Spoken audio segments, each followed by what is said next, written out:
Fani Willis is in hot water as the court's attention goes from Trump to Fani Willis and her affair with Nathaniel Wade. Welcome to Doug in Exile. Make sure that you subscribe so you don't miss a single update on the news. We're going to have fun with this. I'm checking in on Julie Kelly. Make sure that you subscribe to her Substack or Twitter account. Jocelyn Wade, that's Nathan Wade's wife, who he's filing a divorce with. Her attorney tells judge her client wants Willis's deposition not as Fulton County DA, but as, quote, the alleged paramour of my client's husband. And then the plaintiff attorney says, I have questions and she needs to answer them. Here's Vicky Couch on the subject. Yep, I got divorced in Cobb County, Georgia, with an adulterer and his paramour. Every dollar he spent on her was minimal, half mine, due to equitable division of property in Georgia. Jocelyn Wade has a legal right. So that means all of the money that Nathaniel has made off of Fani Willis, at least half of it is Jocelyn Wade's. Here's back to Julie Kelly. New. My source this is Cobb County Courthouse, reports that Judge Thompson has granted the motion to unseal divorce file of Nathan Wade, Fani Willis's lover. Next up, Willis's motion for protective order. So that's the order of events. This is normal stuff that a lawyer is supposed to do. Fani Willis says Fani is too important to sit for a deposition. Willis's attorney tells judge that the matter is no-fault divorce and adultery is irrelevant to this at this stage.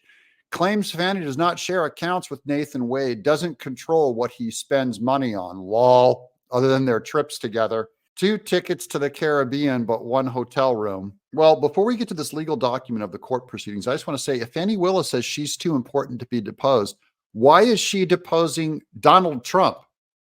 Who's more important, a district attorney or the top contender in a presidential election? How can she make the case that she has a right to get him tied up in a lawsuit when she's claiming she's much more important and her time is too important to be tied up in a frivolous lawsuit? Here's that document. We'll read it together.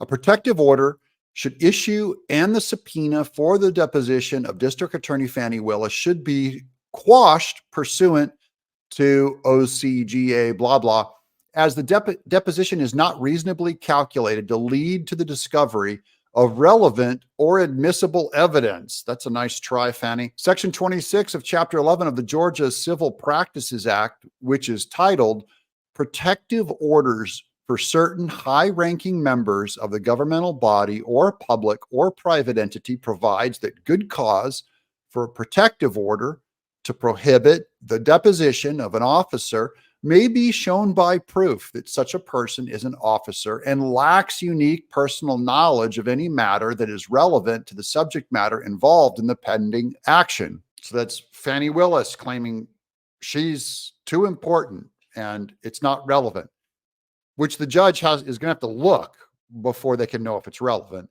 There can be no serious dispute that Miss Willis is an officer as defined by the statute given in her deposition as Fulton County District Attorney with authority over criminal prosecutions for the entire Atlanta Judicial District.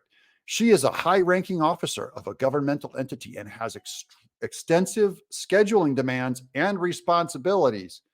And then Julie Kelly writes, judge interrupted Willis's attorney as he explained how busy she is dealing with the Trump indictment. Does she have, quote, unique personal knowledge of Wade's finances? Willis's attorney hedges, offers that there are other ways to get that information instead of a deposition. Jocelyn Wade, his attorney, is up now, claims Willis is attempting to get protective order to hide discovery to which Jocelyn Wade is entitled to know. Willis is, quote, trying to hide under the shield of her position improperly, unquote. Judge ordered a stay on the Willis subpoena for now, says he wants to hear more from Nate Wade. How much money has he made? How he spent it? And whether he's had an affair. Evidently, hearing is set for January 24th, and the court is in recess. So we're not going to hear anything until the end of the month. That's another week away. The memes are starting to spread across the internet. Who you been sleeping with, Willis? And then here's the conclusion is the Washington Post says Trump case in Georgia likely damaged by allegations against Fani Willis. That to me is the final summary of this whole thing is this is another Trump win. She's been weakened. He's in a position of strength, especially if his sole goal is to delay. This is a huge delay. So once again, Trump is beating Fani Willis, and we'll keep you updated on any new posts. And you watching all the way to the end is the most important thing you can do to keep this channel growing. So thank you. I owe you guys big time. I'm Doug in Exile.